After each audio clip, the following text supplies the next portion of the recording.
Iniciamos esta emisión mostrándoles imágenes de un nuevo sismo que se ha registrado este día en México, el cual fue percibido en varias ciudades al sur. Hablamos de Oaxaca y también en la Ciudad de México y otros estados.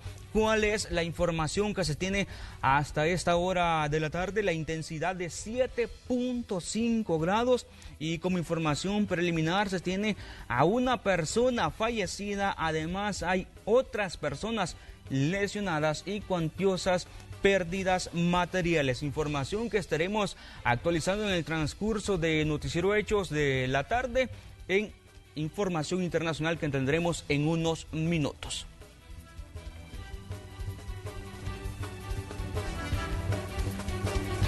Con estas informaciones iniciamos la emisión de este día martes. Decirles que hemos modificado la emisión de Noticiero Hechos. Célida Magaña, la saluda en este momento, está informando, nos acompaña desde su vivienda. Estamos implementando una nueva modalidad de trabajo para mantenerles siempre bien informados. Célida, buenas tardes. Muy buenas tardes, Raúl, amigos televidentes, qué gusto poder acompañarles como siempre en este espacio con información, lo que ha ocurrido durante las últimas horas.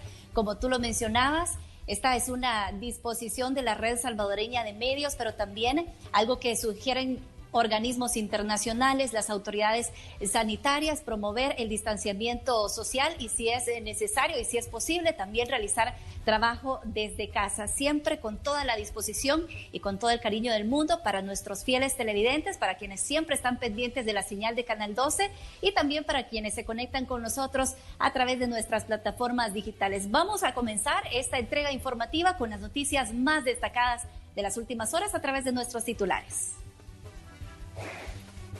Más de 44,000 denuncias laborales ha recibido el Ministerio de Trabajo entre los meses de marzo y junio, tras la emergencia por la pandemia del COVID-19. Más de 10,000 personas aseguran haber sido suspendidas de sus empleos. Después de 3 meses sin efectuar los pagos de energía de electricidad, cientos de personas buscan alternativas en las empresas para cancelar las facturas vencidas. Le tenemos los resultados de una encuesta de opinión pública. El presidente Nayib Bukele y el alcalde capitalino Ernesto Mason son las figuras políticas mejores evaluadas a nivel nacional. 113 personas fallecidas y más de 4.900 casos confirmados de COVID-19 se reportan en El Salvador. 415 de los infectados están en estado grave o crítico.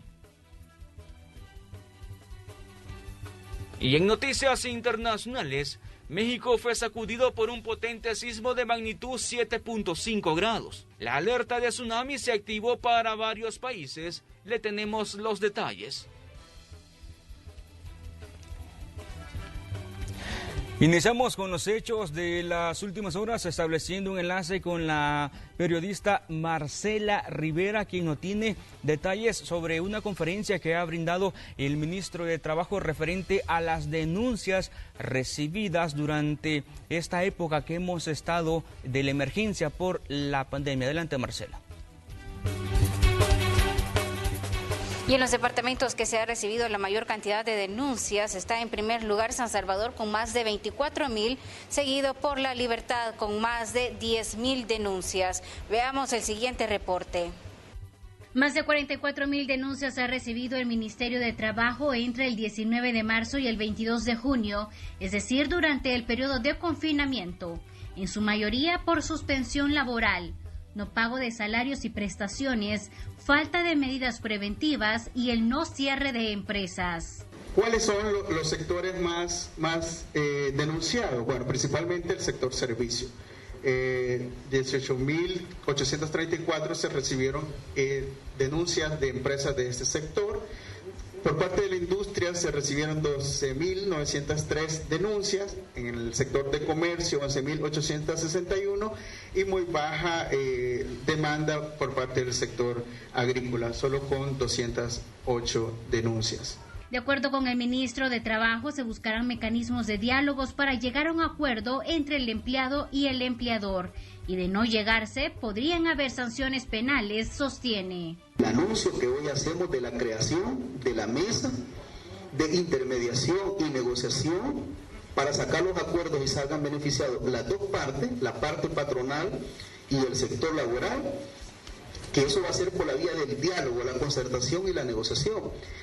Toda aquella parte patronal que se niegue al diálogo y a la negociación, ya estamos preparados con nuestro departamento jurídico para recurrir a los tribunales competentes. Asimismo, la institución hizo el lanzamiento de la plataforma servicios.mtps.gov.sb para denuncias por cálculos de despidos, indemnización, entre otros servicios, para evitar aglomeraciones en la institución. Esta es la primera herramienta que hemos digitalizado en la cual la población, y no solamente la población, sino que las personas pagadoras en las empresas pueden hacer uso y hacer fácilmente una hoja de cálculo, ¿verdad?, para pago de indemnización, si es que se desea hacer así, o un ciudadano que desea aplicar el beneficio de retiro económico por retiro voluntario. Los departamentos que han recibido la mayor cantidad de denuncias son, en primer lugar, San Salvador con más de 24,000, seguido por La Libertad con más de 10,000 denuncias.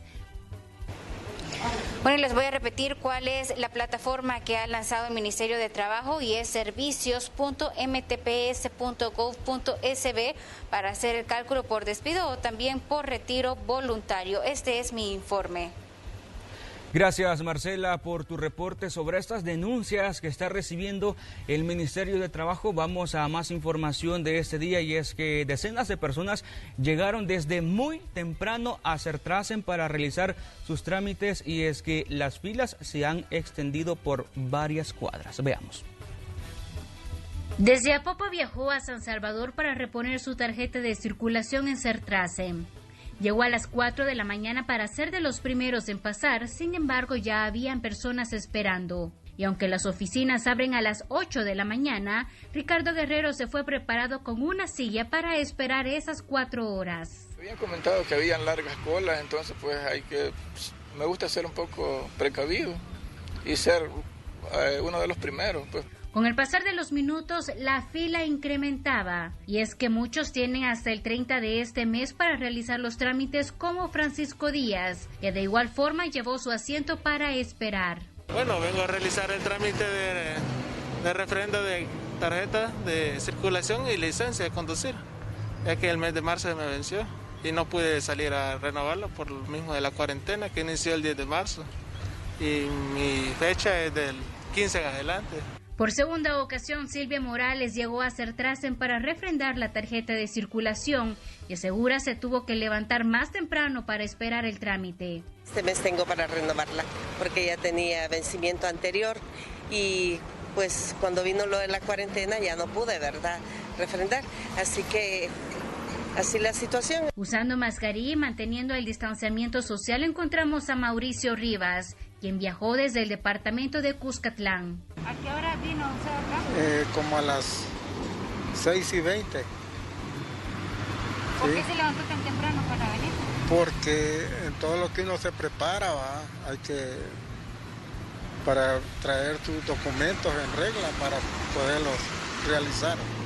La fila de personas se extendió por varias cuadras, y es que según el Viceministerio de Transporte, alrededor de 300,000 trámites quedaron pendientes por la cuarentena y se establecieron horarios escalonados para hacerlos. Con imágenes e informe de Marcela Rivera.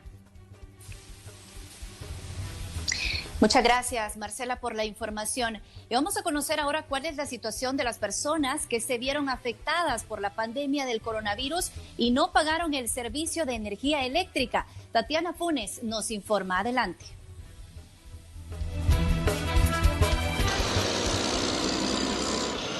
Muy buenas tardes. Efectivamente nos hemos trasladado hasta las oficinas administrativas de AES, donde centenares de personas se han hecho presentes, tanto para pagar como para solicitar un plan de pagos luego que durante 3 meses no cancelaran su recibo de energía. Recordemos que por decreto legislativo, quienes resultaran afectados por la crisis ocasionada por el coronavirus podrían optar a la prórroga del pago del servicio. Veamos a continuación el reporte que les he preparado al respecto. Doris Elizabeth Díaz es empleada doméstica. La crisis por coronavirus la dejó sin trabajo a ella y a su familia. Durante la emergencia no obtuvo ingresos y no pudo pagar compromisos como el recibo de la energía eléctrica. Ella decidió postergar el pago y ampararse al decreto que le daba el beneficio de prórroga durante 3 meses. Bueno, ahorita no sabemos hasta que podamos cancelarlo y que Dios los dé para poder cancelar. ¿Ve? ¿Y cuánto es lo que adeuda todavía? Como 100 y ficha. 3, en los 3 recibos. ¿Cómo lo vamos a hacer para pagar? No sabemos, porque como esto que va ahorita, ¿vea? Entonces no sabemos. ¿Su familia y usted a qué se dedican? Nosotros trabajamos de... La postergación del pago de los servicios básicos ya venció y quienes dejaron de pagar sus recibos ahora buscan una alternativa para cancelar lo adeudado. Y para que su petición sea escuchada, deben hacerse largas filas y esperar afuera de la distribuidora de energía eléctrica. En su mayoría, son personas que perdieron sus fuentes de empleo o que sus ingresos se redujeron en los últimos meses. Porque nosotros somos sector informal, digamos, vendedores, ¿verdad? Entonces, lo que yo le quiero decir es de que los 3 meses, si se podría refinanciar, pagándolo con el mes nuevo que viene, o una ayuda, pues digamos, no pagarlo de un solo, porque nos hace un poco más difícil en este momento. Ahorita voy a ver si lo que me digan ellos, y bueno, y si no, pues no vamos a poderlo pagar y van a cortarnos la luz. Está bien el beneficio que hizo el señor presidente, ¿verdad? Pero el problema es de que eso siempre se tiene que cancelar, pues, ¿verdad? Entonces, si uno no lo cancela, pues le cortan el servicio, más ahorita que no hay nada que ampare legalmente esta situación. De acuerdo a lo establecido en el decreto transitorio, quienes acumularan la deuda de los servicios tienen hasta 12 meses para efectuar el pago de sus facturas, y para quienes tienen pagos pendientes de créditos y tarjetas, pueden solicitar que los montos sean distribuidos en el resto del periodo de su crédito. Con imágenes de Ever Ábalos, Tatiana Funes, Noticiero Hechos. Es importante destacar que el decreto legislativo 661 también estipulaba una prórroga del pago de servicios básicos hasta el mes de junio, pero este decreto fue vetado por el presidente de la República. Esta es la información que tengo para compartir con ustedes y así devuelvo la señal a los estudios. Feliz tarde. Gracias, Tatiana, por tu reporte. Vamos a ver ahora los casos de COVID-19. Vamos a actualizar cómo ha ido avanzando este virus en el país. Ya casi llegamos a los 5.000 casos. Tenemos 4.973 hasta esta hora. La última actualización fue hoy a las 12 del mediodía. Por cierto, de acuerdo a esta tabla, los casos recuperados 2.814 llevamos y lamentablemente hay 113 fallecidos y 2.046 casos activos. El tema de los casos sospechosos también es importante ponerle atención porque estos sí se han ido incrementando de manera considerable en los últimos días y es que tenemos 4.572 casos sospechosos a esta hora de la tarde y se han realizado 145.000 pruebas. Vamos a ver el pronóstico de los pacientes, en qué condiciones se encuentran. En estado crítico hay 143, en grave 272 personas en estado grave, luego están 501 moderados y 567 estables y 563 asintomáticos.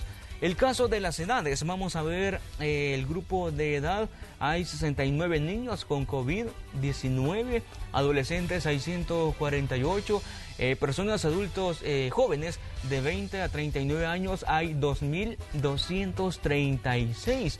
y adultos de 40 a 59 años hay 1.869 personas con COVID-19.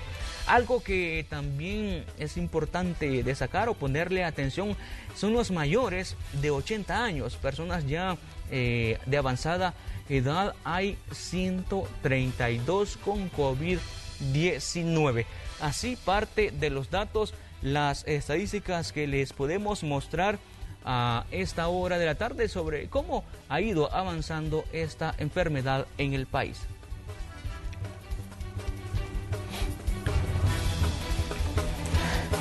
Y seguimos hablando de ese tema del COVID-19 porque diputados del FMLN pidieron una audiencia al Gabinete de Seguridad para conocer el número específico de agentes policiales y también custodios de centros penales que están contagiados con COVID-19. También buscan conocer la situación de estas personas, los planes preventivos y de qué manera se está ayudando al personal. Venimos a solicitar por escrito una audiencia al ministro de Justicia y Seguridad Pública para intercambiar con él algunos aspectos importantes que está sucediendo en el ramo de seguridad. En el marco de la pandemia por COVID, el director de la Policía Nacional Civil ha mencionado que existen más de 600 casos de policías que han salido positivos y así también en otras dependencias de este ministerio como Migración y Extranjería, los custodios de centros penales y, como ya lo mencioné, la Policía Nacional Civil. Por lo tanto, nosotros queremos intercambiar con él, que nos dé los datos de primera mano, cómo está la situación, cómo los están tratando. Uno de los lugares que reporta mayor cantidad de accidentes de tránsito es el Boulevard Constitución. Pero ¿cuáles son las causas? Nos enlazamos en este momento con el periodista Luis Alberto López, que nos tiene la información. Adelante, Luis, feliz tarde para ti. Así es, muy buenas tardes. Nos encontramos al final del bulevar o la prolongación del Boulevard Constitución, carretera que empalma en el Redondel Integración. Aquí se han registrado varios accidentes de tránsito, muchos de ellos con saldos fatales. Hablamos con uno de los voceros de los cuerpos de socorros para conocer algunas de las variables que inciden en estos accidentes de tránsito. De los accidentes de tránsito, específicamente en la bajada de la Constitución, lamentablemente pues es la misma distracción al volante y el exceso de velocidad y de igual manera pues falta de conciencia de los conductores, ya que es una pendiente pues bastante prolongada y hay muchos conductores que hacen es poner la palanca al centro y se van frenando. Ya al llegar pues ya a la parte más inclinada, la parte de abajo, y el mismo conductor pues quiere venir a frenar, lastimosamente pues esto ya no le funciona. Durante un recorrido que hicimos en esta calle, vimos algunas señales verticales de advertencia sobre la reducción de la velocidad y la inclinación peligrosa de esta carretera. Sin embargo, se hace necesario incrementar las campañas de concientización y, por sobre todo, el respeto de los conductores a estas advertencias. Hasta aquí nuestro reporte y muy buenas tardes. Si la gripe te va muy mal, toma Sudagrip, que tiene una familia de antigripales y poseen elementos necesarios para aliviar esos síntomas de la gripe y poder descansar. Sudagrip lo puedes encontrar en farmacias, tiendas y supermercados de conveniencia más cercano. La vida es mejor sin gripe, un producto de Laboratorios Pile. Seguimos con información de las últimas horas y lamentable, por cierto, porque una trabajadora de Fovial resultó lesionada después de ser atropellada por un conductor en aparente estado de ebriedad. Y este hecho sucedió frente a los centros comerciales del Boulevard del Ejército, esto en Soyapango. La persona lesionada corresponde al nombre de Fátima Beatriz Elías, de 38 años de edad, quien fue trasladada a un hospital, mientras que el conductor fue detenido por las autoridades. La mayoría viene ebrio, los conductores, y pues uno les hace la señal y no respetan. Pues que respeten las señales que nosotros le hacemos, los conos, y que tengan más precaución porque tenemos familia que nos espera también en casa, así como ellos. Y el municipio de Apopa reporta problemas en la recolección de desechos sólidos. Vamos a enlazarnos en este momento con el periodista Inmar Batres, que llegó hasta el lugar y desde ahí nos tiene los detalles. Adelante, Inmar. Buenas tardes, gracias por estar en sintonía con nosotros. Estamos en la colonia Vista Bella número 1 en el municipio de Apopa. En esta zona, también en otros puntos de este municipio, pues el camión de basura tiene entre 8 a 10 días de no recoger los desechos sólidos. Escuchemos a continuación qué es lo que dicen algunos habitantes de este lugar. Sí, el gran mosquero, gusanero, el mal olor, va a traer más enfermedades. Usted decía que esperaba que pasara ayer.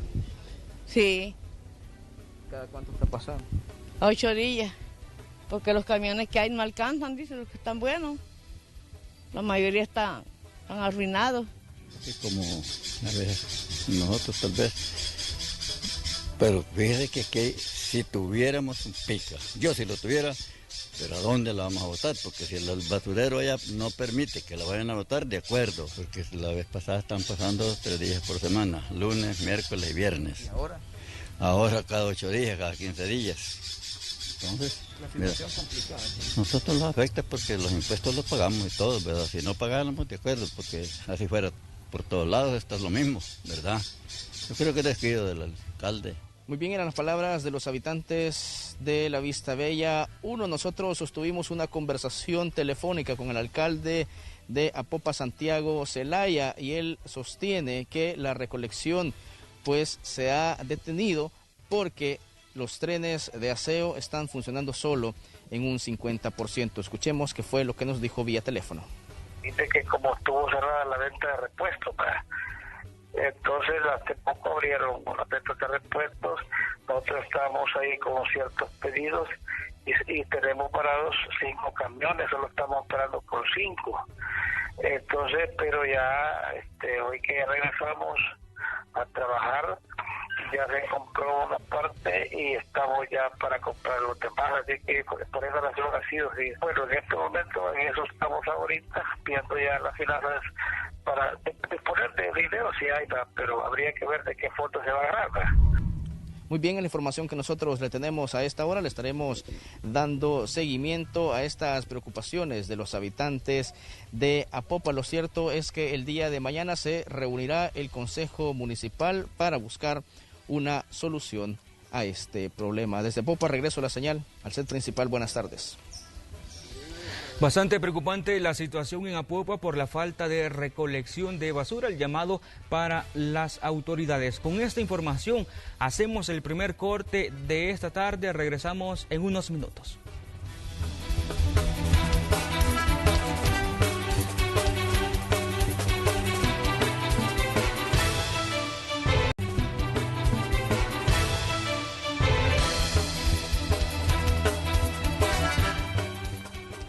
Vamos a más información, vamos a hablar del siguiente tema. ¿Conoce usted cuál es el síndrome del quemado y cuáles son sus síntomas? Y cómo eso también está afectando a los doctores, al sistema de salud que está en la primera línea de atender la pandemia del COVID-19. De eso nos habla el periodista Enrique López en el siguiente informe.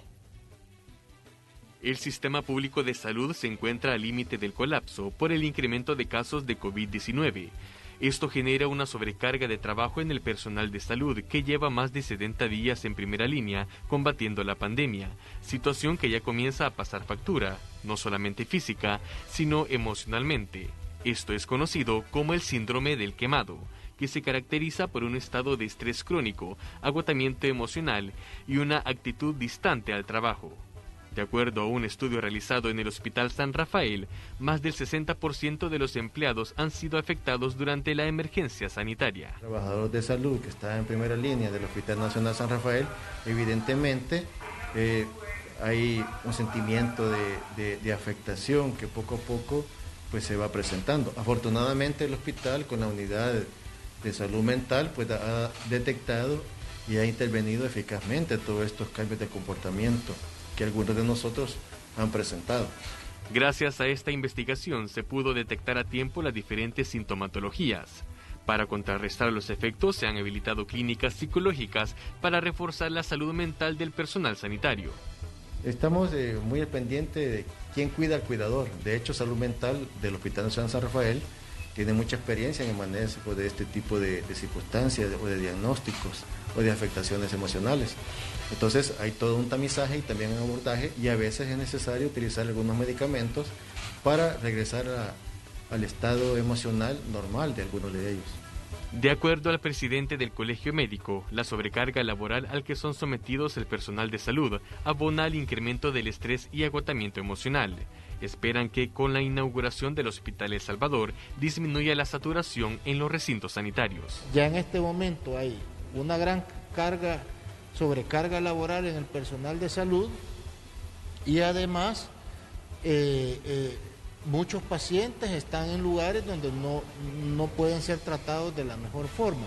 Están o en establecimientos de salud que no tienen las condiciones adecuadas para ofrecerle la mejor alternativa terapéutica, y además están poniendo en riesgo a otro personal de salud que no debería de estar atendiendo pacientes los cuales o son sospechosos o ya están confirmados de que se trata de una infección por COVID. Este síndrome se incluirá en la próxima clasificación internacional de enfermedades de la Organización Mundial de la Salud, que entrará en vigor en enero del 2022, ya que es uno de los principales problemas de salud mental y la antesala de muchas patologías psiquiátricas. Con imágenes e informe de Enrique López, Noticiero Hechos. Y el Ministerio de Salud autorizó a laboratorios clínicos y hospitales para hacer las pruebas y atender pacientes con COVID-19, pero deberán cumplir con ciertos requisitos. ¿Cuáles son? Se los explicamos a continuación. Pasaron 96 días desde que fue detectado el primer caso de coronavirus COVID-19 para que el Ministerio de Salud diera el aval a hospitales y laboratorios privados a realizar pruebas a las personas que deseen conocer si contrajeron el virus. En el caso de los laboratorios, se les va a aperturar la toma que nosotros estamos desarrollando, lo de PCR también, para que puedan tomar las pruebas bajo los lineamientos y protocolos establecidos tanto por el Instituto Nacional de Salud, que es nuestro ente, y el Laboratorio Central, que es nuestro ente regulador en tema de laboratorio, y bajo también el seguimiento y la supervisión que realiza el Consejo Superior de Salud Pública también. Esta decisión fue anunciada por el ministro de Salud, Francisco Aladí, directamente a los representantes de este sector privado de salud en una reunión en la que establecieron lineamientos que estos centros médicos deberán seguir. Uno de ellos, que solo se realicen análisis de tipo PCR y no pruebas rápidas. Los objetivos son claros: tratar de salvar la mayor cantidad de vidas posibles, identificar oportunamente la enfermedad. Eso se logra con la prueba y pues con el manejo médico, pero siempre y cuando se cumplan todos los criterios para garantizar tanto la seguridad del personal y para garantizar tanto la seguridad en la aplicación de los protocolos, tanto médicos como, tanto diagnósticos como médicos. Con esta decisión, los hospitales privados también tendrán la posibilidad de atender a pacientes con COVID-19. Sin embargo, dependerá de la capacidad de cada uno para seguir los lineamientos requeridos. Fíjese que en este momento pues habría que tomar decisiones internamente porque somos un hospital pequeño, ¿verdad? Y entonces tendríamos que ver eso. Porque no tenemos ni la capacidad instalada ni para los insumos. Entonces nosotros tenemos que saber para trabajar. Cuando el paciente quiera que lo refiramos a un hospital privado, nosotros vamos a tener los contactos y saber qué hospitales privados están brindando la atención. El Ministerio de Salud también estableció que otros requisitos serán informar la cantidad de casos sospechosos de COVID, cantidad de pruebas realizadas, muertes registradas, el equipamiento para el personal médico y ubicar a pacientes con sospechas de coronavirus de forma aislada. Néstor Hernández, Noticiero Hechos. Y los diputados de la Comisión de Hacienda de la Asamblea Legislativa aprobaron la creación de un nuevo comité que estará encargado de verificar el uso de los fondos de la emergencia por COVID-19. Las instituciones que lo integrarán son FUNDE, ICEFI, el Instituto de Auditores Internos de El Salvador, la Universidad de El Salvador y la Universidad Francisco Gavidia. Estas instituciones, bueno, más bien las instituciones que estaban en el comité anterior renunciaron asegurando que hay falta de transparencia en el uso de los recursos. Vamos a conocer los resultados de una encuesta que se brindaron este día. Con un 92% de opinión favorable, el presidente de la República, Nayib Bukele, encabeza la lista de las personalidades del país mejores evaluados, esto por la población salvadoreña ante el manejo de la pandemia del coronavirus. Así lo reveló la más reciente encuesta de la consultoría interdisciplinaria en desarrollo, es decir que 9 de cada 10 salvadoreños lo aprueban.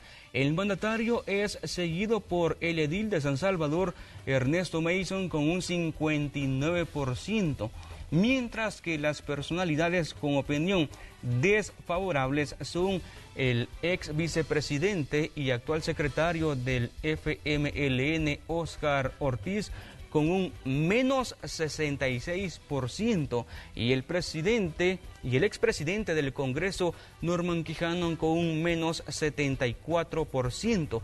El sondeo de opinión fue mediante llamadas telefónicas y se realizó a un total de 1.200 salvadoreños.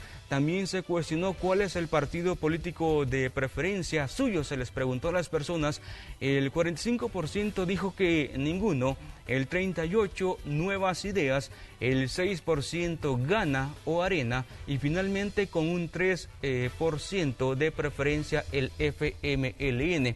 Los restantes de la consultoría informaron que el margen de error de la encuesta es del 2.8% y la confiabilidad de un 95%. Y el secretario general del FMLN, Óscar Ortiz, asegura que no hay un enfrentamiento entre el Ejecutivo y el Congreso a pesar de las diferencias en el manejo de la pandemia del coronavirus en El Salvador. El presidente debe dejar de payasear en eso. Yo creo que devuélveme facultades. ¿Cuáles facultades? Si el Ejecutivo tiene muy claras sus facultades a nivel constitucional, la Asamblea no le puede regresar facultades a nadie que no las tiene.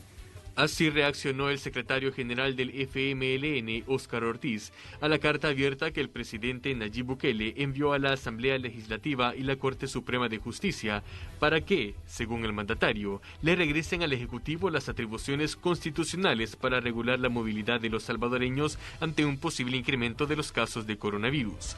Ortiz sostiene que esto es el resultado de las decisiones del gobierno al poner la estrategia sanitaria en manos de personas no profesionales. No se ha escuchado a los verdaderos profesionales, no hay un plan articulado y entonces hoy estamos con que ya llevamos 100 días de periodo especial y en vez de bajar la curva lo que ha hecho es que se ha incrementado. Ha llegado el momento de hacer un rompimiento de esa estrategia equivocada y de hacer un alto, reflexionar y retomar rápidamente los verdaderos protocolos sanitarios que permitan hacerle frente a esta situación que tenemos en este momento, que posiblemente sea el periodo más delicado que está viviendo el país. Una interpretación muy diferente es la del diputado Guillermo Gallegos del partido Gana, quien dijo a Noticiero Hechos que la solicitud de Bukele es un pedido de auxilio de parte de la población. Según Gallegos, la sentencia de la Sala de lo Constitucional y el bloqueo en el Congreso ha maniatado la capacidad del gobierno para reaccionar a los efectos de la pandemia. Esto lo hace él pues debido a la situación que vive nuestro país, contagios, hospitales abarrotados, personas fallecidas, y lo menos que nosotros pudiéramos hacer como asamblea es tratar de acuerpar y colaborar con los esfuerzos que hace el gobierno. Incluso hay opiniones encontradas luego de la reciente aprobación de más de $300 millones en préstamos para dotar con más recursos al sistema de salud y la recuperación económica del país. Ortiz niega que exista un enfrentamiento entre el Congreso y el Ejecutivo, mientras que Gallegos afirma que la presión del pueblo fue mayor que el bloqueo económico presuntamente implementado por los partidos opositores. Esto manda un mensaje muy claro que dicen, están confrontados la Asamblea y el presidente. Nosotros no estamos confrontados ni con el presidente ni con el gobierno. Nosotros vamos a seguir apoyando todo aquello que sea bueno, como FMLN. Y como fracción del FMLN, el mandato que tiene nuestra fracción es de apoyar todo aquello que sea correcto. Y es tan así que el día de ayer aprobamos 3 decretos importantes. Ellos están aplicando un método de asfixia económica, inventándose cualquier pretexto para no dar los votos. Y yo creo que la presión, la situación los ha obligado el día de ayer a votar y aprobar esto. Óscar Ortiz aplaude la decisión del Parlamento al crear un comité de vigilancia de la gestión pública que supervise el uso de los fondos de emergencia utilizados por el gobierno. Con imágenes e informe de Enrique López, Noticiero Hechos. Vamos a la siguiente información y es que ante algunas denuncias recibidas el Banco de Desarrollo de El Salvador alerta a los empresarios y al público que los servicios que ofrece son de forma gratuita. De acuerdo a la institución, personas irresponsables están ofreciendo sus servicios de intermediación para la obtención de créditos otorgados por Bandesal y exigiendo el pago de dinero en concepto de comisiones, valúos y otros gastos relacionados al otorgamiento de créditos. Bandesal aclara que no cobra ninguna clase de cargo o comisión al usuario y la atención de las solicitudes son gestionadas entre el personal y los solicitantes sin la participación de terceros que no laboren en la institución. Cualquier información puede contactarse con Bandesal al número telefónico 25 92 11 00 o al correo electrónico bandesal.gov.sb o al WhatsApp 70 55 75 27. Y el Instituto Salvadoreño del Migrante reaccionó a la suspensión temporal de visas de trabajo que hizo el presidente de los Estados Unidos, Donald Trump, además de permisos temporales como la Green Card. El gobierno norteamericano dice que es para asegurar los empleos de sus ciudadanos, pero los críticos sostienen que se aprovechó la pandemia del COVID-19 para endurecer las medidas migratorias. Es un claro mensaje de lo que puede ser de aquí en adelante una política migratoria más directa y más profunda para la población migrante. El mensaje va dirigido a suspender todas las solicitudes de visas laborales que quieran entrar a Estados Unidos. Gran mensaje para los gobiernos que tenían en sus planes una política de migración ordenada. Y para los trabajadores migrantes irregulares, el mensaje está claro. Ya la entrada a Estados Unidos es difícil. Ya las oportunidades laborales en Estados Unidos son más difíciles. Pareciera ser que estamos al inicio del fin del sueño americano que habíamos construido todos, que Estados Unidos era un país de oportunidades.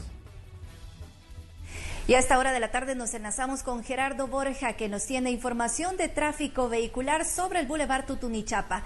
Coméntanos, Gerardo. Gracias, muy buenas tardes, compañeros, amigos televidentes. Vamos con un reporte del tráfico vehicular. A esta hora me encuentro específicamente sobre la intersección del Boulevard Tutunichapa. Las imágenes en pantalla, los vehículos que vienen del sector de la Plaza México, Redondel México, y van buscando llegar a las inmediaciones del Redondel Don Rúa, pasando frente a los juzgados de San Salvador. Podemos observar pues a esta hora una carga de vehículos bastante considerable para que usted lo pueda tomar en cuenta si piensa salir en los próximos minutos o tendrá que circular sobre el Boulevard Tutunichapa en el sentido buscando hacia el Redondel Don Rúa. El otro carril pues podemos observar de que no genera ninguna complicación y en este momento estamos viendo como los vehículos que bajan sobre la 25 Avenida Norte que vienen del sector de la Universidad Nacional se incorporan a este punto de esta vía sin mayores inconvenientes. Los otros vehículos detenidos que ustedes ven son quienes vienen del sector de los juzgados y buscarán seguir sobre el Boulevard Tutunichapa, donde podemos ver de que también se ha generado una filita de vehículos, pero no genera mayores inconvenientes. Giramos un poco más y vamos a mostrar el carril que viene del sector de los hospitales sobre la 25 Avenida Norte, buscando llegar a las inmediaciones de la Universidad Nacional de El Salvador. Así que tómalo en cuenta, así el ambiente, así la carga vehicular en esta zona del Gran San Salvador. Este es parte de mi reporte, Célida y Raúl, con estas imágenes desde la 25 Avenida Norte. Regreso con ustedes a los estudios. ¿Congestión nasal? Toma Alerfin en sus 4 presentaciones. Fin a las alergias con Alerfin. Presenta.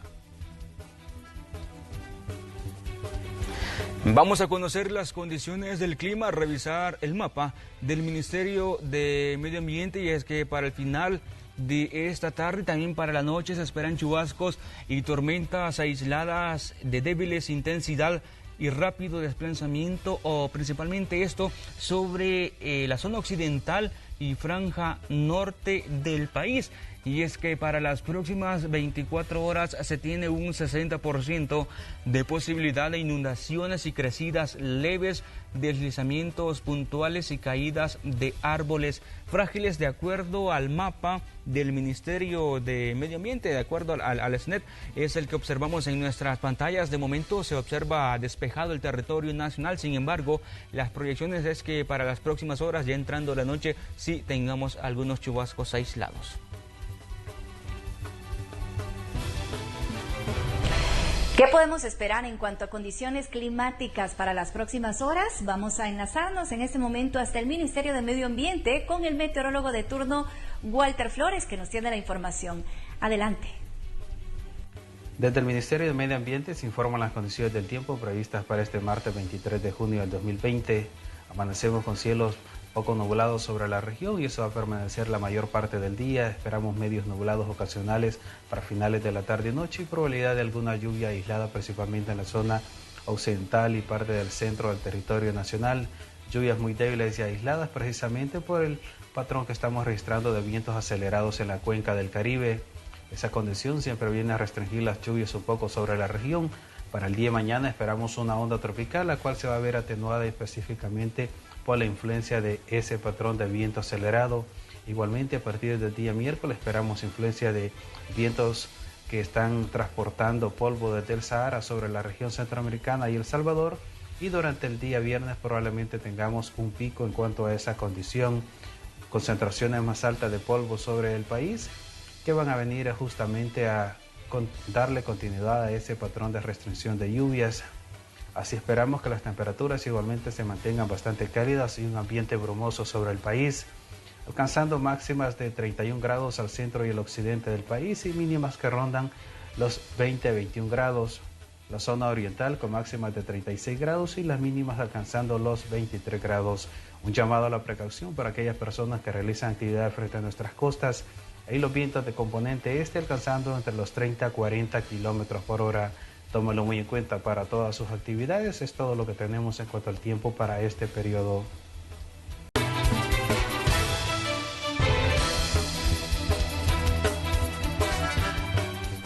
Es momento de hacer un recorrido por el mundo. Vamos con Graciela Rajo, que nos ha preparado el reporte de las noticias internacionales.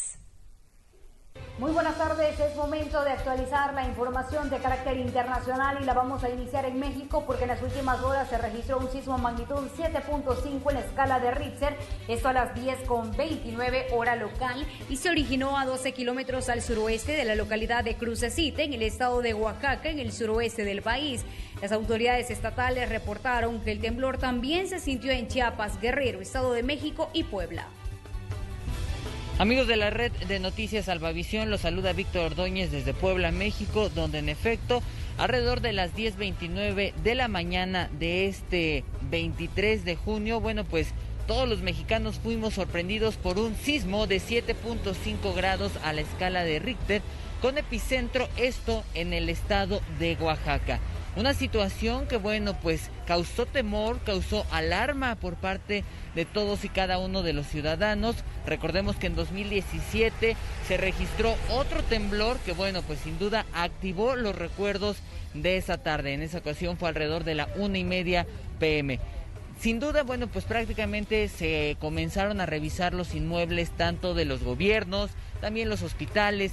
Sabemos que estamos en medio de la emergencia sanitaria del coronavirus y por ende, pues era necesario esta revisión. De acuerdo al presidente de México, Andrés Manuel López Obrador, ya está en contacto con los gobernadores y descartan riesgos mayores o afectaciones de gran índole. Nosotros seguiremos pendientes de todo este tema a lo largo de las siguientes horas. Regresamos con ustedes. Hasta la próxima. Y tras registrarse ese terremoto magnitud 7.5 en escala de Richter en México, también se emitió alerta de tsunamis de parte de la NOAA, la Administración Nacional de Océanos y Atmósfera, que incluyó la alerta para Guatemala, Honduras y El Salvador. El Ministerio de Medio Ambiente y Recursos Naturales de El Salvador posteó que no existe amenaza de tsunami para costa salvadoreña como consecuencia del sismo ocurrido en México, mientras que el Sistema Nacional de Protección Civil se encuentra en alerta y monitoreando cualquier situación que requiera de atención. Y la pandemia del coronavirus continúa registrando un alza de los casos según la Organización Mundial de la Salud. En este momento el epicentro es Latinoamérica.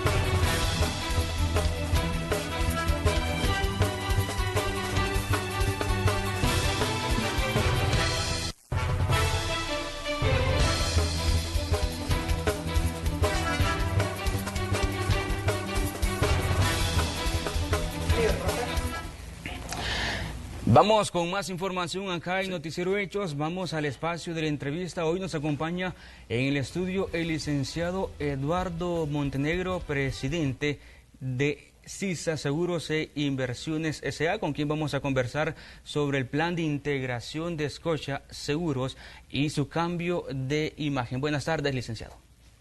Muy buenas tardes, Raúl. Muchas gracias por invitarme a este espacio. Bueno, licenciado, iniciando, ¿cómo va el proceso de integración de Scotia Seguros y CISA? ¿Ya finalizó este proceso o cómo se encuentra? El proceso formalmente todavía no ha finalizado, pero hemos dado unos pasos bien importantes dentro del mismo. En este momento acabamos de hacer el cambio de denominación del nombre de Scotia Seguros, que fue la compañía que hemos adquirido, y ya tiene el nuevo nombre, que es Seguros CISA SV, Sociedad Anónima. Y a la par de esto, lo que estamos haciendo es un refrescamiento de la imagen de toda la organización CISA, no solamente de lo que era Scotia Seguros, ¿verdad? Que teníamos que modificar ese nombre. Por supuesto, es un nombre que solo teníamos licencia para ocuparlo durante algunos pocos meses desde la adquisición. Hoy queríamos aprovechar y no solo cambiarle el nombre a Scotia Seguros, sino que hacer un refrescamiento de nuestra marca, de nuestra imagen comercial. A eso va nuestra siguiente pregunta, y es que se ha anunciado el cambio de imagen de marca de CISA, o se seguirá utilizando la marca de Scotia Seguro. ¿Nos puede comentar cómo va este proceso de cambio? ¿Se dará en relación a las marcas o las denominaciones? Con mucho gusto. Efectivamente, la antigua marca de Scotia Seguros deja de utilizarse. Se hace un cambio formal de la denominación y hoy cambiamos no solo la imagen de Scotia Seguros, sino que toda la de CISA. Nuestra marca, que había estado desde 1996, CISA tiene 58 años de estar en el mercado, pero desde el 96 teníamos la marca de el recuadro con las letras blancas. le dimos un upgrade, como dicen, o un rebranding, conservando todos los buenos atributos que tenía nuestra marca, como es la fortaleza, la reputación impecable de pago que tenemos dentro de la empresa, su solvencia, etcétera, a tratar de acercarnos un poco más a los clientes. Y es así que para este cambio de marca, por supuesto, conservamos elementos claves que son parte de nuestra tradición, de nuestra historia, pero le damos un refresh muy bonito. ¿Esos serían los elementos claves de la imagen o qué se estaría buscando comunicar también o qué valores? Porque usted ya mencionaba algunos de ellos. En esencia, lo clave, ¿qué sería? ¿Qué estarían buscando? Aparte de hacer, digamos, énfasis en los atributos de solvencia, de fortaleza financiera, queríamos acercarnos mucho más a nuestros clientes. De nuevo, conservamos algunos elementos como son el color azul, la tipografía ha cambiado, hicimos un benchmark en todo el mundo para tener idea de qué eran los elementos que más se estaban utilizando entre las compañías de seguros, y lo que más queríamos era acercarnos a nuestros clientes, que nuestra marca diera un feeling de refrescamiento, que nuestra imagen, nuestra marca diera una imagen mucho más moderna, pero ciertamente mucho más humana. Uno de los elementos con que estamos trabajando nuestro logo hoy es una sonrisa que está en la letra A de CISA hoy, que creemos que le da vida a nuestra marca y ciertamente la acerca mucho más a nuestros clientes.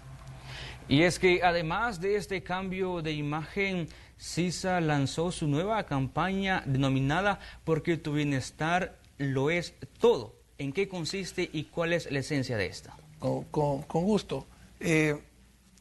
Creemos que nuestra interrelación con nuestros clientes debe ser mucho más allá de cuidar su casa, de cuidar su salud, de cuidar a su familia, a su carro. Debe ser velar por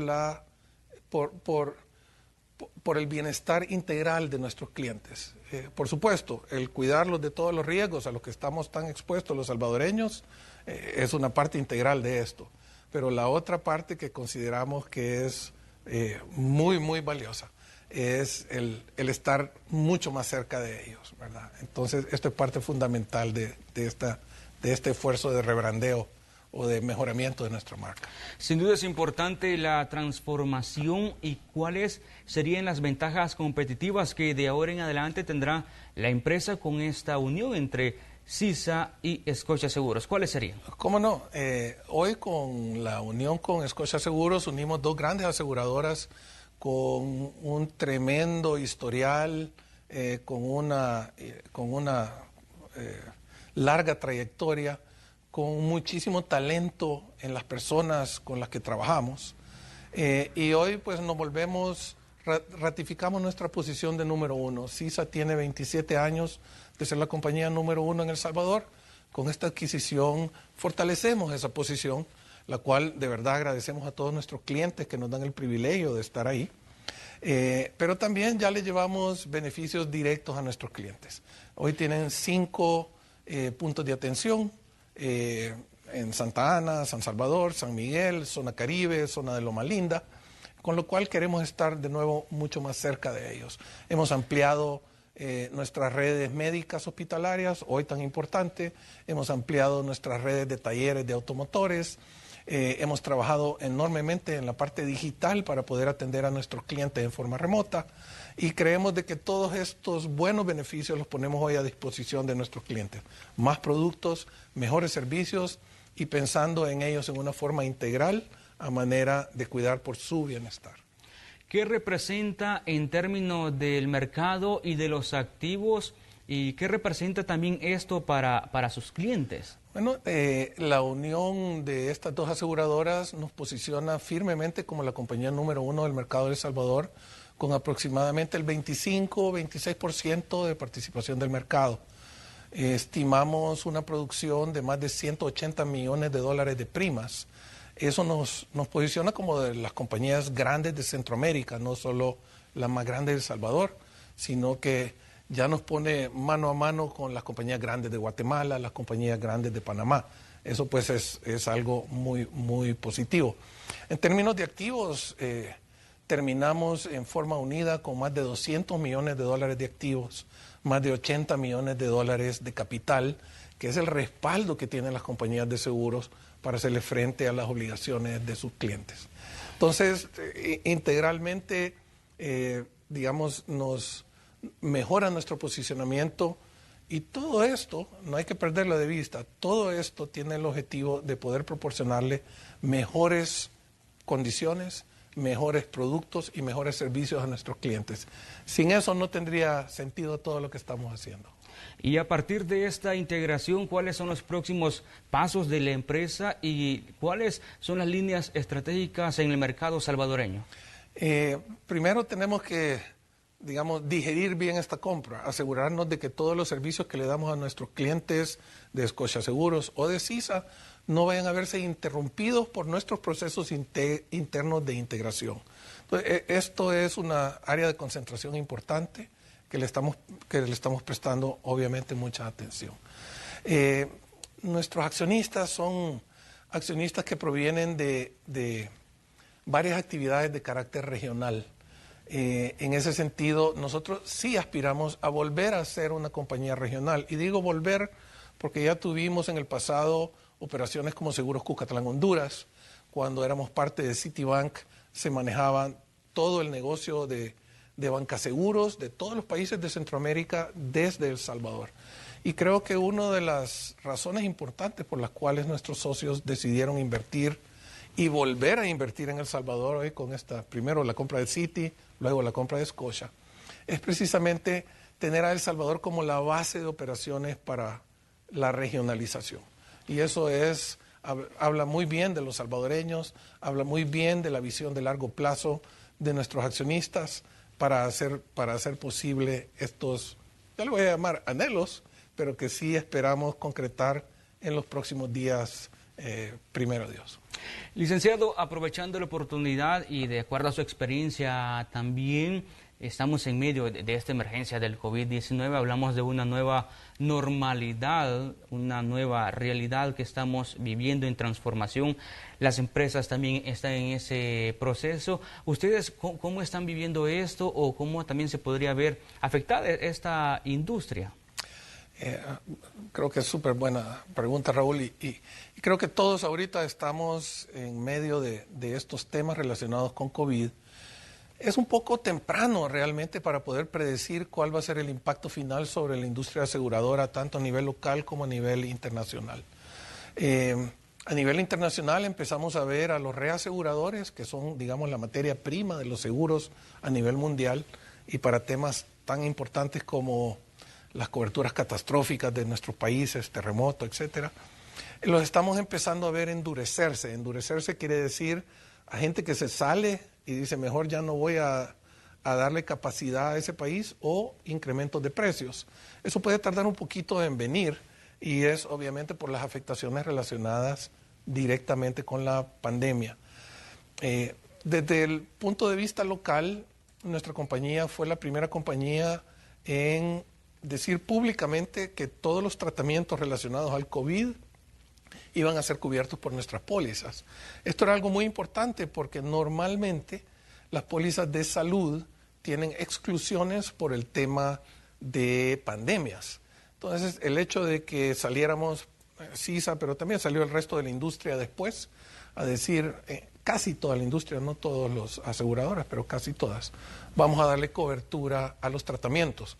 Esto se vuelve importante ahorita que el día de ayer el ministro de Salud informó de que ya se iban a permitir hacer ciertos tratamientos a niveles privados, y también el tema de los exámenes para COVID.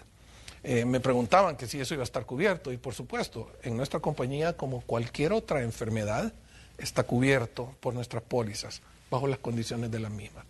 Pero es difícil saber todavía.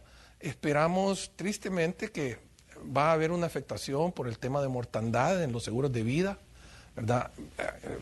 Ciertamente es algo que no quisiéramos, pero que se va a dar, y vamos a estar ahí para responder a esas familias que se vean afectadas de esta manera. Y otras coberturas también se van a ver afectadas. Por ejemplo, la cobertura de desempleo, que tienen muchas pólizas a nivel bancario, que le permite a los clientes que queden desempleados tener pagos hasta de 6 meses de las cuotas de sus créditos para que no tengan un atraso. Creo que eso obviamente vamos a ver una afectación por el lado de vida y por el lado de salud, ¿verdad? Esos van a ser los 3 principales impactos.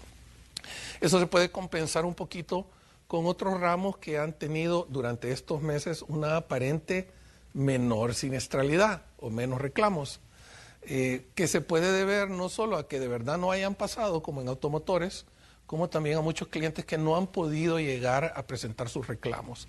Entonces yo pienso que en unos meses vamos a tener una mayor claridad de cuál va a ser el impacto de COVID en El Salvador directamente para la industria aseguradora. Sin duda, temas importantes. Licenciado, antes de finalizar la entrevista, su mensaje para los amigos televidentes. Sí, primero, de nuevo, muchas gracias por la oportunidad de platicar con la teleaudiencia de Canal 12. Para nosotros este es un momento, a pesar de todas las circunstancias difíciles que está pasando en nuestro país, un momento de volver a resaltar la confianza que tenemos en nuestro país. Solo la adquisición de esta nueva operación por parte de los accionistas de CISA y Banco Cucatlán demuestra una gran fe en los salvadoreños, una gran fe en El Salvador y una gran fe en el largo plazo de nuestro país. Sin duda vamos a salir adelante de estos retos, tanto del COVID como de las tormentas tropicales, que también tuvieron un efecto importante en la industria aseguradora y en el país. Estamos de verdad para asegurarnos de cumplir con las obligaciones que tenemos con nuestros clientes. CISA ha tenido un lema durante los últimos años, que es CISA sí paga. Tomamos muy en serio nuestra responsabilidad con los clientes. Y desde ese punto de vista, por supuesto, que invito a todos los salvadoreños a considerarnos como su opción de aseguramiento hacia el futuro. Muchas gracias, licenciado. Nosotros vamos a un corte, ya regresamos. Gracias por continuar informándose en compañía de Noticiero de Hechos. En la entrevista de este día vamos a estar conversando con el diputado David Reyes, porque precisamente el día de ayer fue aprobada una ley especial de inclusión para personas con discapacidad, así que vamos a conocer qué contempla esta ley. Bienvenido, diputado, y muchas gracias por acompañarnos en este espacio. Buenas tardes. Muchas gracias, Elida. Qué placer estar con cada uno de ustedes este día. Muy contento de poder compartir con ustedes esta gran noticia. Hemos aprobado la nueva ley de inclusión para las personas con discapacidad, un instrumento que nos va a apoyar muchísimo porque en nuestro país se estima que alrededor del 10% de nuestra población vive con algún tipo de discapacidad y eso demuestra la relevancia del impacto que va a tener esta ley, que quiero comentarte los pormenores de qué consiste, ¿verdad? Exacto, diputado. ¿Cuáles son los principales elementos que contempla esta ley? Bueno, principalmente esta ley busca que se cumplan y se asegure el desarrollo de los derechos de las personas con discapacidad. Hay que tener en cuenta esto, Celia, que las personas con discapacidad somos parte de la diversidad del ser humano. Así como existen personas altas, existen personas bajitas, chelitas, morenitas. Habemos quienes utilizamos una herramienta para movilizarnos. En mi caso, yo utilizo una silla de ruedas. Hay otros que utilizan una andadera, un bastón, o por ejemplo, las personas sordas utilizan para comunicarse la lengua de señas salvadoreñas. Toda esa diversidad nos plantea el hecho de que El Salvador, como Estado, tiene que asegurar que todos sus ciudadanos, en igualdad de condiciones, puedan desenvolverse en todos los ámbitos de la vida productiva, económica, social, cultural, política, deportiva, etc. Y esta ley busca justamente que las personas con discapacidad puedan tener acceso al cumplimiento pleno de sus derechos como cualquier otro ciudadano. Por ejemplo, acceso a una educación de calidad, atención a salud de calidad, al transporte público, que es fundamental para lograr una plena inclusión de las personas con discapacidad, Esta ley tiene elementos muy novedosos, Celia. Por ejemplo, te quiero comentar que obliga a que todas las instituciones públicas, incluyendo las municipalidades, tengan la obligación de asignar una partida presupuestaria cada año para desarrollar proyectos y programas de inclusión para las personas con discapacidad. Quiero que lo vayamos viendo en detalle, diputado, porque sí son varios puntos los que está contemplando esta ley. Pero me queda la duda, existía ya una ley de equiparación de oportunidades. ¿Esta quedaría derogada? Esta ley quedaría derogada, que es una ley buena, que se aprobó en el año 2000, y fíjate que lo que ha sucedido es que, bueno, del año 2000 al 2020 ha cambiado muchísimo nuestra sociedad. Son muchas otras las demandas. Y por ejemplo, por mencionarte, en aquel momento, el enfoque con el que se discutía la temática de discapacidad era un enfoque más asistencialista. La nueva ley de inclusión, la diferencia es que el enfoque asistencialista lo deja por un lado y nos vamos con un enfoque plenamente del cumplimiento de derechos humanos, que es un enfoque mucho más actual, mucho más incluyente, participativo y que busca justamente eso, que las personas con discapacidad puedan desenvolverse en igualdad de condiciones. Por eso es que esa es una de las diferencias o del salto de calidad de esta nueva ley. Y efectivamente, como tú lo señalas, esta ley viene a derogar la antigua ley de equiparación de oportunidades. Usted mencionaba, diputado, que para que esto fuera una realidad también hubo una serie de interconsultas con diferentes sectores. ¿Quiénes estuvieron participando para este proyecto de ley?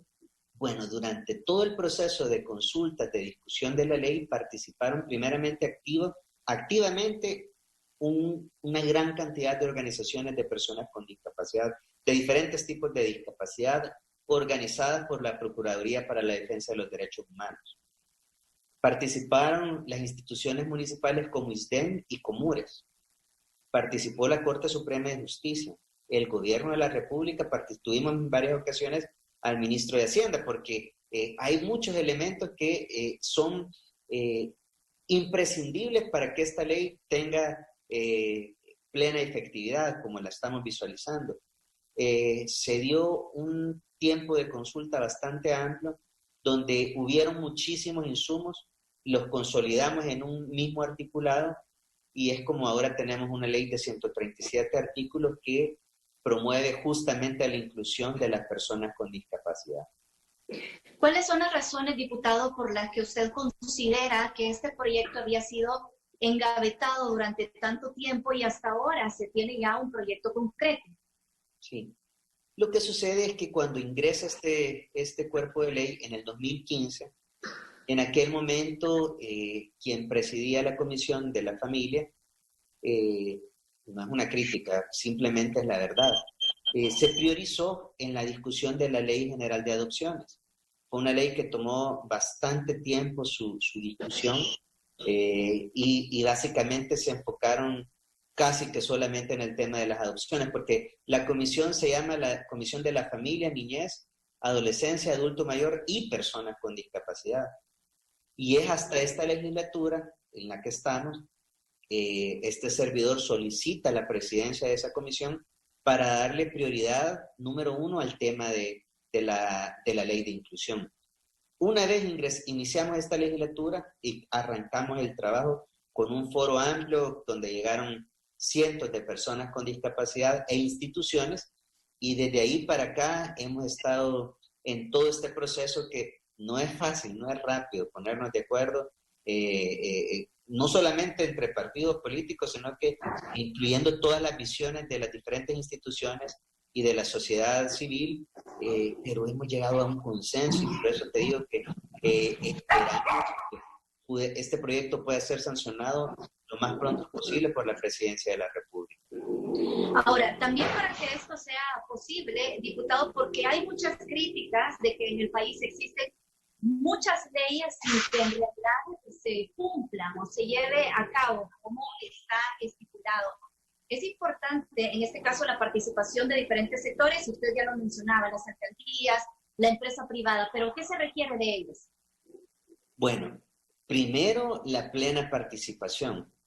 Pero eso me hace mencionarte otro elemento innovador de esta ley.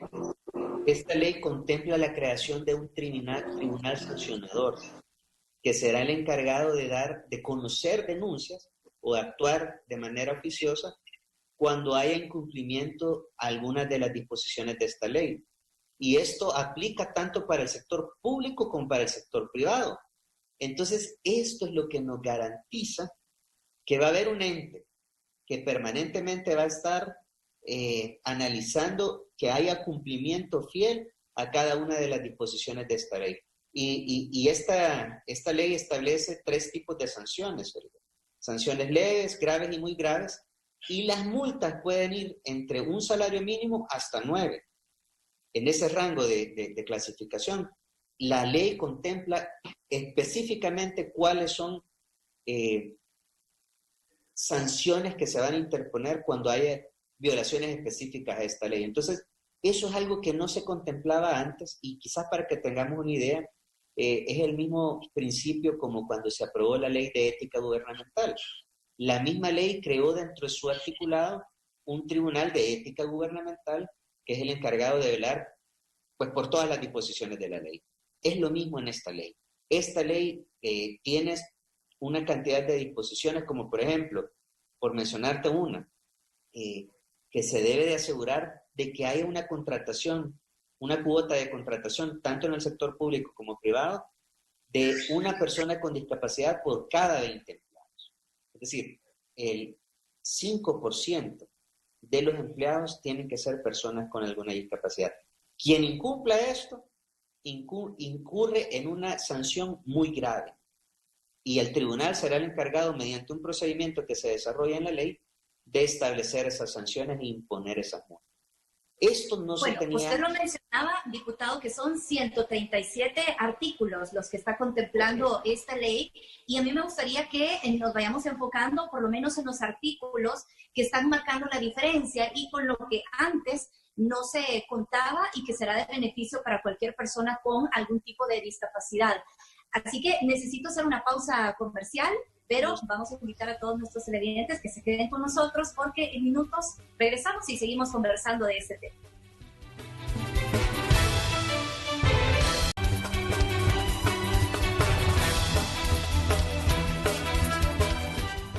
Gracias por continuar en sintonía de Noticiero Hechos. Esta tarde estamos conversando con el diputado David Reyes precisamente sobre esta ley que fue aprobada el día de ayer en la Asamblea Legislativa y es una ley especial de inclusión para personas con discapacidad.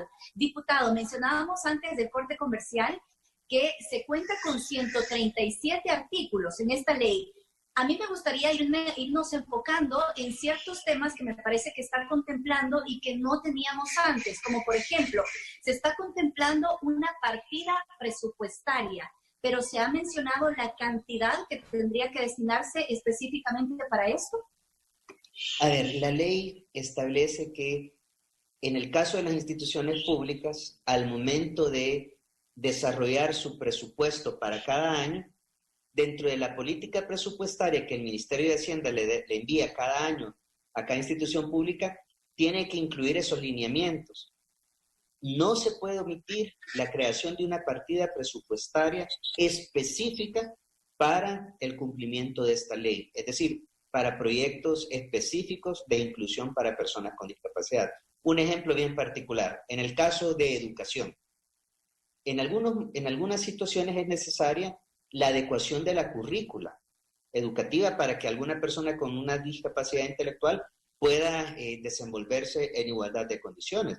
O, por ejemplo, la capacitación para docentes en la lengua de señas salvadoreñas para que puedan signarle o interpretarle más bien a las personas sordas estudiantes.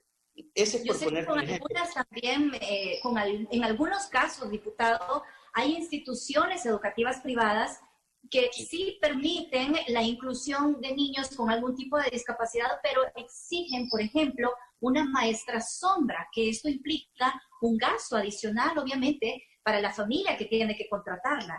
Sí, eso es cierto. En este caso, se está haciendo una revolución completa en el sistema educativo, específicamente para lograr una plena inclusión de las personas con discapacidad. Por ejemplo, van a tener probablemente algunas escuelas públicas o privadas, que invertir en el acceso para que una persona usuaria de silla de ruedas pueda ingresar en igualdad de condiciones. Por eso es importante que desde el momento de la elaboración del presupuesto de cada año se elabore una partida específica para esta temática. Eso es un gran avance porque nos aseguramos que todas las instituciones públicas deban ir cambiando ese chip en la mente de los salvadoreños y asegurándonos que haya una verdadera inclusión. ¿Verdad? Se habla también en esta ley, diputado, de un nuevo CONAIPD. ¿Qué atribuciones debería tener esta nueva institución? Bueno, el CONAIPD es el Consejo Nacional de Atención Integral para la Persona con Discapacidad. Este va a ser el ente rector. Aquí van a confluir ministros del gabinete de gobierno y representantes de la sociedad civil, de las diferentes discapacidades, donde la principal misión será elaborar permanentemente una política nacional de inclusión para las personas con discapacidad. Es decir, que transversalmente en todos los proyectos, programas que el gobierno en turno desarrolle, se incluye el factor de la inclusión para las personas con discapacidad. Aspectos educativos, económicos, laborales, de transporte público, etcétera, etcétera. Esto es bien importante porque va a ser ahí la entidad rectora en materia de discapacidad para nuestro país.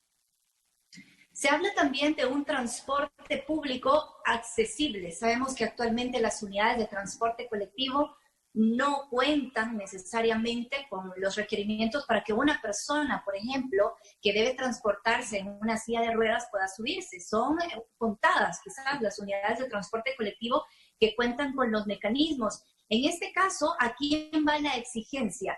¿Puntualmente para los empresarios del transporte? Correcto. Este quizás es uno de los factores más importantes de toda la ley, Celida, porque aunque garantizáramos empleo, educación, salud, si no existe un medio de transporte accesible que le permita a cualquier persona con discapacidad desplazarse independientemente, difícilmente vamos a lograr una plena inclusión. Aquí sí es un elemento bien importante porque se establece que al menos una cantidad de las unidades del transporte público que cada vez que se están renovando tengan que ya venir incorporados los mecanismos de accesibilidad. No es que de la noche a la mañana vamos a exigir por medio de esta ley que todas las unidades sean 100% accesibles, pero paulatinamente, cada vez que se va renovando la flota de autobuses y microbuses, estos tienen que ir ingresando a nuestro país para que puedan recibir esa autorización y en la concesión el mecanismo de accesibilidad para las personas con discapacidad. Usted mencionaba que se contemplan sanciones de 1 a 9 salarios mínimos. Tengo entendido que la ley anterior ya lo contemplaba y aún así hay empresas que prefieren pagar esta sanción que cumplir la ley. ¿Qué pasará en este caso con quienes no acaten, por ejemplo, esta disposición de que 1 de cada 20 empleados debería ser una persona con algún tipo de discapacidad? Bueno, con la creación de este tribunal sancionador, eso ya no va a existir. Eso es algo que no tenía lastimosamente la ley anterior porque nada más hacía referencia a un artículo del Código de Trabajo donde se establecía la multa máxima de $57.14. Hoy no. En el caso específico que tú planteas, Celida, el incumplimiento de esa disposición de contratar a una persona con discapacidad por cada 20 empleados es acreedor de una multa muy grave, hasta 9 salarios mínimos por cada persona con discapacidad no contratada. Imagínate, para ponerte el ejemplo, una empresa que tiene 100 empleados. Significa que 5 de ellos tienen que tener algún tipo de discapacidad. Si solamente cumple con 3, la multa le cae por 2 que no ha contratado. ¿Me entendés? Si cumple con los 5 empleados, pues no tiene ningún problema. Pero esto es bien importante porque es bien sensible, yo sé. Pero tenemos que hacer este salto de calidad en la inclusión hacia las personas con discapacidad, y yo te aseguro, porque en la medida, y conozco muchísimos casos, Celia, donde cuando una empresa le ha dado la oportunidad laboral a una persona con discapacidad, esta persona da el 200% para hacer súper bien su trabajo, para desempeñarse mucho más productivo incluso que cualquier otra persona sin discapacidad. A veces son esos estigmas los que no han permitido que se logre contratar a una persona con discapacidad. Estigmas de que se piensa que una persona con discapacidad solo va a pasar enferma o no va a ser productivo. Eso cambia completamente. Ahora, hay un tema bien importante aquí. En el caso de que no se encuentre a una persona con discapacidad que reúna el perfil, se le da una salvedad al empresario a través de una constancia que deberá tramitar ante el Ministerio de Trabajo, donde si no se ha encontrado y se ha comprobado y que ha estado buscando, porque esa es una de las principales obstáculos que a veces se aducen para no cumplir esta disposición. El Ministerio de Trabajo le puede establecer, por ejemplo, que beque a una persona con discapacidad o la capacite para que pueda eventualmente llegar a ser empleado de esa empresa o institución pública, ¿verdad? Excelente. Definitivamente, diputado, nos parece una buena noticia y seguramente lo será también para todas las instituciones que durante muchos años han estado luchando a favor de las personas con algún tipo de discapacidad en el país. Como usted lo mencionaba, la Organización Mundial de la Salud estima que un 10% de la población tendría algún tipo de discapacidad, pero siempre hay subregistros, así que por supuesto que podría ser más. Queremos agradecerle por habernos acompañado en este espacio, diputado, y un mensaje final para la población. Muchísimas gracias a todos por sintonizar. Gracias, Celia, por el espacio. La verdad es que la única limitación o la única discapacidad que un ser humano puede tener es no tener voluntad para salir adelante. Y los salvadoreños con discapacidad, todos son trabajadores y me consta que tienen voluntad para desarrollarse. Lo único que necesitan es la oportunidad para poderlo hacer. Gracias. Efectivamente. Gracias a usted por habernos acompañado en este espacio. Diputado, nosotros continuamos con más noticias. Vamos con Raúl Hernández. Vamos a la siguiente. Hechos en tu comunidad. Una nueva filtración de agua es denunciada sobre el kilómetro 3 de la carretera troncal del norte, en el carril que conduce hacia San Salvador. Según conductores, no es la primera vez que se puede ver este problema, que mantiene mojado un tramo de la vía frente a la colonia San Joaquín Oriente. Hacen el llamado a las autoridades correspondientes para evitar percances. Varias fugas se han registrado en los últimos días, según denuncias de habitantes de la colonia Escalante en San Marcos, específicamente sobre la avenida Colonial. Aseguran haber llamado constantemente a ANDA solicitando la pronta reparación y así evitar que la calle termine dañada. Además, que algún peatón pueda caer en el agujero. Residentes de la calle Antigua Ferrocarril y 25 Avenida Sur, en Colonia Cucumacayán, en San Salvador, denuncian una cárcava que se originó desde hace más de un mes. Dicen haber realizado llamadas constantes a las autoridades porque corren el riesgo de que la calle colapse debido al flujo de vehículos y a la vez amenaza a las viviendas más cercanas. En más temas, el Registro Nacional de las Personas Naturales está entregando constancias para los jóvenes que ya cumplieron los 18 años y que por la cuarentena no han podido tramitar su documento único de identidad. La mayoría de estas solicitudes son para trámites universitarios. Sin embargo, esto no los acredita para entrar en el padrón electoral, pero se está trabajando para formar un plan que permita preenrolarlos a los 45.398 jóvenes que se tienen registrados. La constancia es únicamente para efectos de identificación. Ahora, para poderse inscribir en el padrón, nosotros estamos trabajando todavía una plataforma que se está discutiendo con la Junta de Vigilancia Electoral, con el Tribunal Supremo Electoral, ya que presencialmente no se pueden aperturar todavía los DUI centros. Estancias en general tenemos 25.344, pero ahí van incluidos todas las personas que no han podido renovar el DUI, que se les ha perdido, que lo tienen deteriorado, que lo tienen vencido, e inclusive también los jóvenes. Y este lunes 22 de junio cerró con 0 homicidios a nivel nacional. Así lo confirmó a través de redes sociales el presidente de la República, Nayib Bukele, quien además ha dicho que la delincuencia está controlada. Este es el tercer día sin homicidios durante el mes de junio y el número 25 en lo que va de la gestión del actual presidente.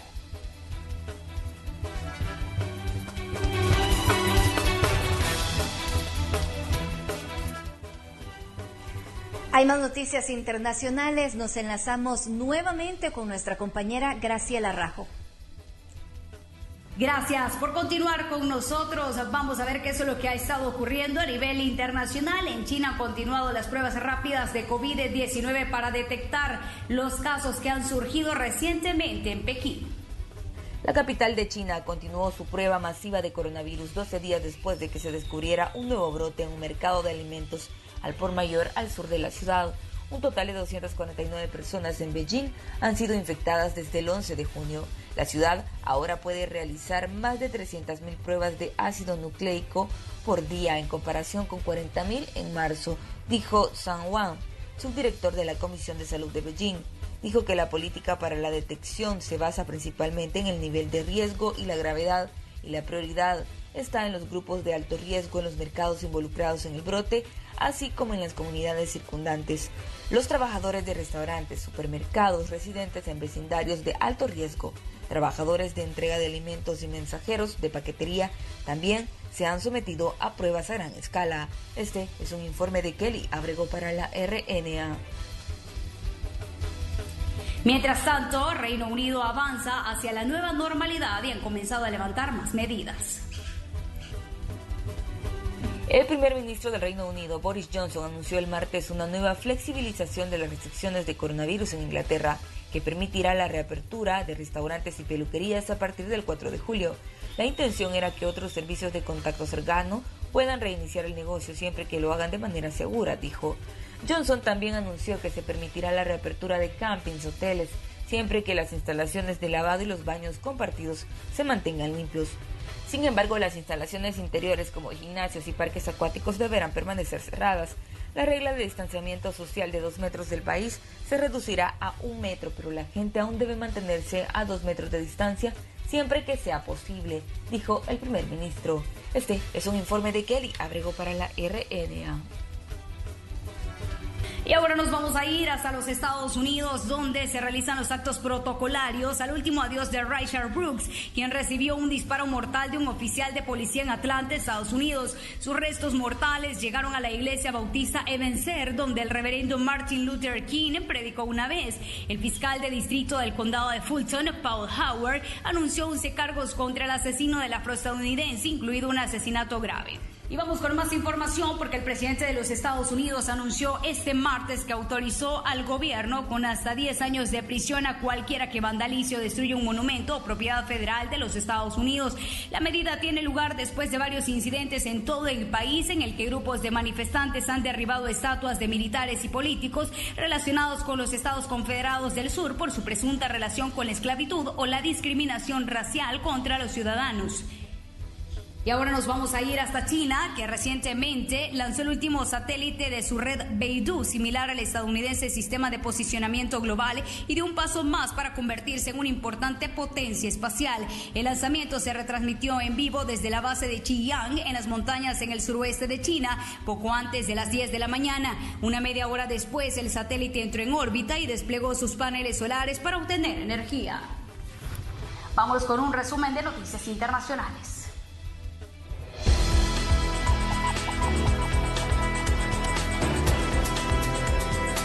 La ciudad de Nueva York inició la fase 2 de reapertura, reanudando negocios y restaurantes que abren para comer al aire libre, después de más de 100 días de cierre debido a la pandemia de coronavirus. Estados Unidos anunció nuevas conversaciones con Rusia para renegociar un acuerdo de control de armas nucleares entre las dos potencias e insistió en incluir a China en el proceso. Canadá ha emitido una advertencia de calor durante los próximos días y está alentando a las personas a permanecer en áreas sombreadas y mantenerse hidratadas. Toronto ha registrado muchas áreas que alcanzan un máximo de 31 grados centígrados. Este es un informe de Kelly Abrego para la RNA.